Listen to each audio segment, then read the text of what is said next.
welcome to Steph on Skills, powered by Enginuity. Two guests for you today. We've got Logan Perez-Grey with us and Andy Heffer-Lamond, the double-barrelled pair that you are. So you both work for a company called HF Bond, don't you? Yes. Andy, you are Logan's boss. In this case, Logan is the most important person in this interview, isn't she? Because you have picked a very talented person to join your team. And tell us a bit about, Logan, your job. I'm a level 3 welding and fabricating apprentice at HF Bond. It's like we build a lot of automotive stuff and just sort of, I do a bit of everything at the moment.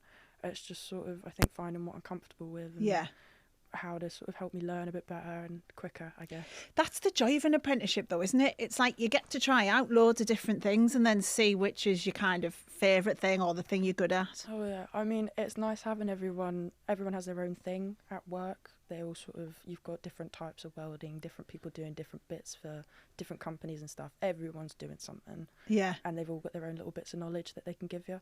They're more than willing to give it, but you've got to kind of piece it together yourself. Yeah. They don't just want to hand you over the answer. It's got to be a bit of a challenge of you using your own knowledge. And so you're 18, aren't you? Yeah. So, and you've been at the company for like 6 months. Yes. And how's it going? Like, was it easy going into the company? It was different for me because I've worked in places before, like my previous job it was basically just women welders. Which I found quite toxic, actually. Yeah, but I mean, girls are bitches, let's face it. Yeah, thank you. This is brilliant. HF Bond is one of the most inclusive companies I've been involved with.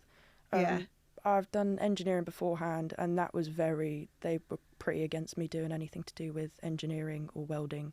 It was more... Who were other companies you worked for? The company that I was working for at the time, they were very much stick to the female-esque jobs, which I left that place pretty quickly afterwards. And do you know what? They're probably not going to last that long either, if that's their attitude. They're not. Yeah. Lasting long at all. Yeah. So, Andy, from your perspective, what's it like when you get someone like Logan through the door? Well, it's amazing. I mean, we put feelers out for apprentices. We had about 10 come to apply for us. And out of all the ones I interviewed, Logan was like head and shoulders above the rest, most enthusiastic, knew most about the industry, really had a passion for it too. Yeah, because it's quite hard, isn't it? We talk a lot on this podcast about the skills gap and the fact that it's hard to find people with the right skills for the jobs you need. It really is. And have you found that? Has it been hard? It has been hard, yeah. I mean, started off looking at T-level learners, took one of those on, and then looked at the apprenticeships. And just to find the right people for the job is really hard. Yeah, which means it's a kind of your world to choose where you want to go, Logan. These companies all want you. Some of them do, some of them don't. It's debatable. Some companies just want you because you are a woman. Right. It's like tick a box. That bit of diversity, or because they have more women there, it's something else to do with a different company that they're competing with or something. It's just some companies would rather just have you there to say they've got you. Whereas like HF Bond, they've got me there to like actually help push more people into it. And do you feel like already in the 6 months you've been there, you've learnt loads? Oh my God, yes. I did production welding before, it's okay, but I would never want to do it again. Right. But coming into HF Bond, because like I said, you've got so many different people, they all have different bits of knowledge, and they've all got something that they want to share with you and just give you like that little bit of, I told them that bit, you know? Yeah. Like... And so day to day, what does your job involve? And I know you say it varies as you work with different parts of the business, but just for people who don't really know. It's just kind of your typical, I do MIG welding a lot, sort of measuring, making sure things fit in the right place. You've got to make sure things are, either they can be a little bit over, a little bit under, or they can't at all. You've got to be pretty accurate with it a lot of the time. It's difficult sometimes, but obviously you've got all those people there to help you. It's just sort of, you get different jobs on different days. And what type of stuff are you welding then? Oh my God, I don't even know. We do a lot of automotive stuff. So like bits of cars and vehicles? Yeah, like ramps and things like that. Right. For like other lorries and stuff that will transport broken cars or whatever. Right. Acoustic enclosures for the energy sector. Yeah. We do work in petrochemical and compressed air. A little bit of nuclear and a little bit in defence as well. So all the industries that are growing at the minute, Absolutely. We've heard, not to get into boring politics, but the government has said they're going to put more money into things like defence, obviously energy, renewables is a big sector. Do you feel like you're in the place where the jobs are going to be? Do you feel like you've picked the right place, Logan? Because that's the thing. Sometimes people can be a bit negative about engineering and say manufacturing's dying out, but actually there's loads happening, isn't there? I think it's more about finding the place that fits you best. Yeah. Like HF Bond fits the way that I like to work best. Like it's strict, but when they need to be. Otherwise, it's quite a relaxed and chilled out environment. Yeah. You get on with everyone. Everyone's your friend, you know. It's not. Some people prefer a more regimented, like you come in, you do your work, you go home. I prefer kind of coming into work, having a bit of social life and getting on with people as well. Yeah, enjoying my day rather than. Oh yeah, because you spend most of your time at work, don't you? Exactly. So you want to get on with people. You don't want to be working a job where you're just going to be sitting there like, oh, another day. Yeah. Oh. And what type of skills are you looking for then, Andy? Like when you're employing someone like Logan, what is it you're looking for? You mentioned her attitude, amazing, but what else? Absolutely. I mean, look, yeah, attitude is key, but when someone comes in, you can tell pretty quickly what their skills are. We put someone, give them a quick weld test, see what they can do to start with. Yeah. And yeah, you can tell pretty quickly how good they're going to be. Yeah. So Yeah, it's that kind of obvious skills of being able to weld. So the attitude is really, really key. But Yeah. then after that, the actual skills themselves, you can tell pretty quickly Yeah. if someone's going to pick it up. So, and in terms of the skills you think you have, Yes. what are they? I'm very keen for like details and stuff, making sure things are on point. I like to make things as perfect as they can be. Yeah. And I like having a second opinion. I can't not have a second opinion when I'm doing things usually. I'd rather be reassured and like go and look for the help and make sure I'm up to date with things, make Yeah. sure I'm on time with things. I want to be kind of as best I can be for work. Perfectionist. Yeah, pretty much. But in a useful way. Yeah. Yeah. Yeah. Pretty much. And what do you want to do with it? Like, what's your plan? I mean, you don't have to have one, by the way. But ideally, I would love to work for myself, making my own sculptures. Oh, That's cool. Always been on the tables of Yeah. doing something artsy. It's just finding the right way to start it all, I guess. And I guess it's that thing of, working in an industry where you're guaranteed work. Yeah. And then that'll probably allow you to do the creative stuff on the side as well, maybe while you're building that Yeah. business up. It's nice because once you get into doing welding, you pick up more things, you get more things. You end Yeah. up getting your own welding set for home, You start putting things together. Like I've made a couple of sculptures and things at home. Great. They're not What are they? They're not pretty. They're like little flowers and stuff like Right. that. Well, like, do you know what? I actually have mentioned this on a previous podcast when we were interviewing a woman who's like a very experienced welder, and I once judged a welding competition. Oh, Long wow. story, and got given a welded rose, and it sits in this amazing vase at home, and I love it. Yeah. It's really cool because that's the other thing because I think some people must assume that you are not creative if you're in engineering, and you would argue the opposite. I completely argue the opposite. You have to be pretty creative and open-minded to want to do stuff like this. It's Yeah. You have to be able to take the criticism. You have to be able to find your own way around your own problems. Yeah. You have to be. And that's being creative as well. Yeah, you've got to be. So how did you even decide that that's what you wanted to do? I didn't really. It was sort of all of a sudden I was given the opportunity to pick up a welder. It was like, oh, do you want to come and work on this car and do a bit of jobs for me and see if you like it? And I went, yeah, sure, why not? I've got nothing else to do. And I was hooked. That was it. I did like one day of not even proper welding. It was just stitch welding. And I was hooked. That was it. I looked for jobs everywhere. When I was going into college the next year, I went and booked a welding fabrication course straight away. Yeah. And how old were you then? 17, just Right. turned 17. And what had your experience at school been like? Had you kind of enjoyed your subjects? Did you? Are we talking high school or are we talking college? Well, high school. So like in that run up to, the bit that everyone has to do basically. I don't think that high schools actually give you as much as you need to know for moving on and past. They don't give you enough to actually see what you can do with your life, where you can take the skills you've learned from high school. It's not like even the supplies they've got there while you're doing it, it's sort of, it's okay, but it can be better. Yeah. They'd rather not use the expensive stuff or the dangerous stuff or anything that could cause you a bit more, like, it's a bit risky. Yeah. Just because it's easier. Yeah. And by the time that you actually get to make this decision of if you want to pick this to study for however many years or whatnot, or you go into college, you want to study something, you're there going, well, I don't know what to do. I haven't been shown enough. How am I meant to pick what I want to do? And I don't know.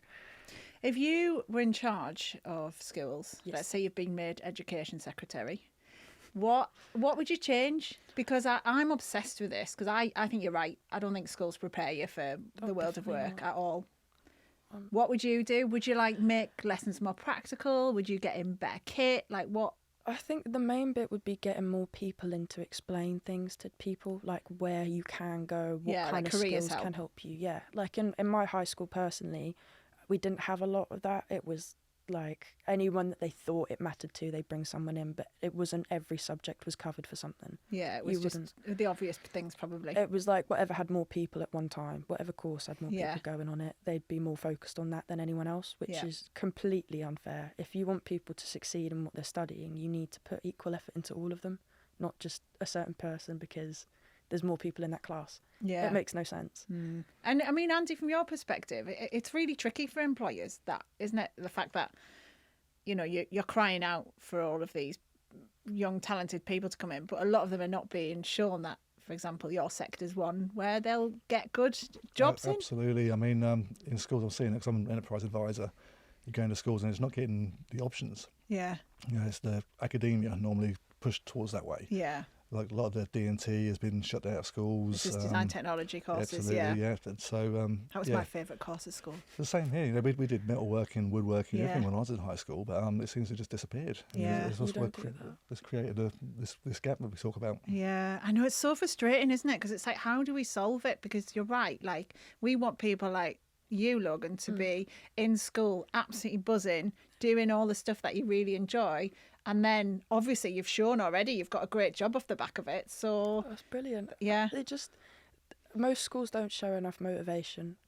They just rather get your sit- exams done. Yeah, they'd rather just let you try and do whatever. But if they want to know how to improve, they've got to ask their students. A lot of places don't ask their students, don't ask anyone that's actually going through it and actually experiencing it at that time, how they could make it better Yeah. for them.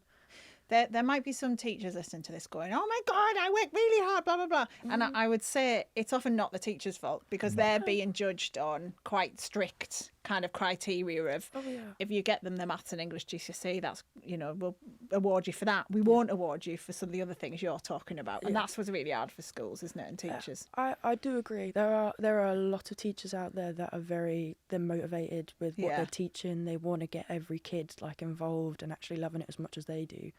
But you do get the select few that just they'd rather not deal with I them. think that employers could do more. Yeah. Go into schools, talk to children, from primary through high school. The opportunities the kids can see that what can happen in manufacturing, engineering, and other routes. Yeah. It would really help. And what's stopping that, do you think? Do you think it's just a kind of reluctance on businesses? Like, I mean, they haven't got the time. The times are tough, aren't they, economically? There's lots of excuses. I know the time is hard, people are busy. But, if you make that small effort just to go in for an hour once a month, if you can, just go and just talk to kids and just show what's available, I think it would really help. Yeah. And you mentioned you're an enterprise coordinator. What's that? Enterprise advisor, it's through the council, so essentially just have a nominated school. I'll go in, talk to the careers advisor and talk to the children as well, just explain, what careers are available. Yeah. And it what's really that helps. like? It's brilliant, these poor careers advisors, a lot of them are under real pressure. Yeah. 'cause there's Often like them, just teachers as well, aren't they? Yeah, I mean, for a don't just- 2,000 strong cohort, you've got Yeah. one careers advisor, so it's really, really hard for them. So having people like myself and the council's help, we go in and talk, it really does take pressure off them. Yeah. And are you finding then from talking to kids in schools that you are getting, you are seeing, once you explain manufacturing and engineering to them, you are seeing, like, I guess, the spark in their eyes and things like that? It does, yeah. I mean, not all of them, obviously, but Yeah. some of them you suddenly see an interest, and we invite those to come to the company and have a tour and talk about what we do and see what we do, and that does really kind of ignite it in Yeah. some people anyway. And did you have anything like that? No. Not So it's interesting that your passion for it, for welding, came from, was it like a friend or someone who'd showed you that invited you to the garage and stuff? It was my little brother's work experience. Oh, right. I'd dropped him down there with my mum one day and said it looked really cool, and they just said, well, why don't you come try it Oh, out? interesting. And how would your little brother got it? Oh God, I don't even know. Don't how know. he got Yeah, there. it's just interesting because, especially given he's a boy, like whether they kind of That was pointed it out to him, but not you. It was forge work. I didn't get to do work Yeah. experience because of COVID. So Oh, That- how annoying. Yeah, that hurt. It sucked. Yeah. It was really bad. It was like all of a sudden I was chucked into the real world. Like Yeah. I'd had a job beforehand, but once you pass that stage, it's like, no, we don't care. Just Yeah. work, you know. Yeah. You've got to get your head down and just grab it. So what would your like I guess advice be to young people now who are just like trying to work out what to do with their lives, especially if they're maybe thinking, oh, I feel a bit like would like Logan's job, or what would you say? Give it out. Give it a go, you know. You'd never know until you've tried. And get yourself supported with the people that are going to help you achieve what you want to achieve. Don't surround yourself with the people that would rather tell you no or Yeah. not give you any encouragement or anything. You want those people in your life to help you achieve those goals and strive for something maybe you've never tried before. You've got to have the motivation and support from other people to create your own good community to make you feel like you can.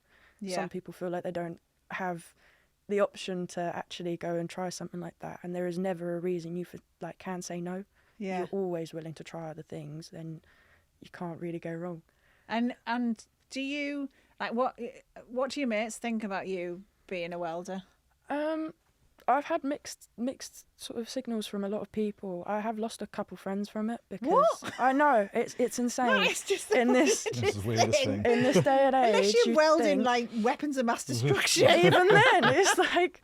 But I've had a couple of people in my life that have just walked out because they've gone, that's wrong, and I've turned around and gone, why? Why is it wrong for me to do That something is like weird. It is strange. that? I mean, But you've got, like you say, plenty of people around supporting you. yeah, those people that didn't want to support me, they're gone. I Yeah. didn't need that in my life. The people that have wanted to support me, I've got a lot of people around me that go, oh my God, that sounds awesome. Yeah. That sounds really cool. What's it like? Can you tell me? What do you do? It's Yeah. like all these questions that you typically wouldn't be asked. They're all really intrigued. They all really want to know about it. And even I've got a partner at home. He tells all his friends, and every single one of them turns around and goes, Yeah. can't believe you're dating a welder. It's like, I know, guys, I'm amazing. It's great, it's fine. Andy, the other thing that I'm getting from this, like the really strong sense that your business is very, very supportive. You know, it sounds like there's a real community. Yeah. Has that come about by accident? Like, how have you done that? How have you guys created this environment? No, I think it's come organically. You know, we never had a female welder in there before. The only lady in the company is our admin and accounts. Yeah. And when Logan came in, there was a couple of sort of furrowed brows to start with, but it kind of just happened naturally. Everyone Yeah. embraced and they've helped Logan out. You know, there was no hassle whatsoever, I don't think. Everyone it just, yeah, it just- becomes a just new got on. normal. It did, yeah. You know, not to start with, everyone thought there was a little bit of apprehension, but no, Yeah. within no time at all, everyone's quite supportive of you. And when you say the apprehension, how do you deal with that? Did you say anything to them, or did you just let it happen? No, I mean, I had a couple of guys that did come up and sort of like say, you know, there's a girl, you don't see many girl welders, do you? So, no, you don't, but she was head and shoulders above the rest when I interviewed. Yeah. So, you know, what's the difference? Just come and do Talent. a great job. Talent is the word, yeah.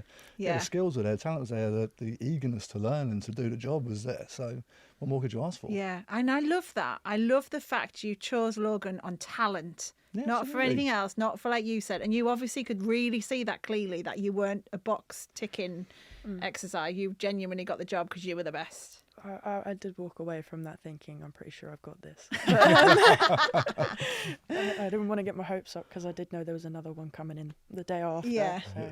Yeah, but you were the best. I love that. Obviously. You can blow your So own trumpet. how long have you got to go on your apprenticeship with them then? Oh my goodness. I've only just started. Yeah, so it's a couple of years. I think it's like a 3-year course. Yeah. I think. I'm not entirely sure. And one day, do you reckon you're going to be Andy's boss? I think so, Go for it. Yeah, yeah. I'm We sure all know of it's that, going to trust happen me. to us eventually. yeah. Even if I'm not his boss, I can be his second-hand man, second-hand woman. Yeah. Even. That'd Yeah. be nice. Show them the ropes. I like it. Well, do you know what? I could chat to you two all afternoon. It's so interesting, and good luck with everything as well, Logan. And Andy, thank you for being an employer that's, you know, picking on talent and seeing the genuine. You know, you're going to reap rewards from all of this, and that's the Absolutely, key, yeah. isn't it? It is. It's It's seeing the beneficial talent. both ways, you know, at the end of the day. It's good, Oh, yeah. it's good for the company to have great workers, and it's great for Logan to learn these skills. Yeah. It's a win-win. It is. Everyone's happy. I like Yeah. it. Right. Thank you very much, you two. That's it for me on Steph Skills, powered by Enginuity. Don't forget, if you want to listen to our other episodes, there's lots of them now. You can do that either by just looking back wherever you get your podcasts. You can click follow, and that will mean you never miss an episode. But that's it from us. Bye-bye.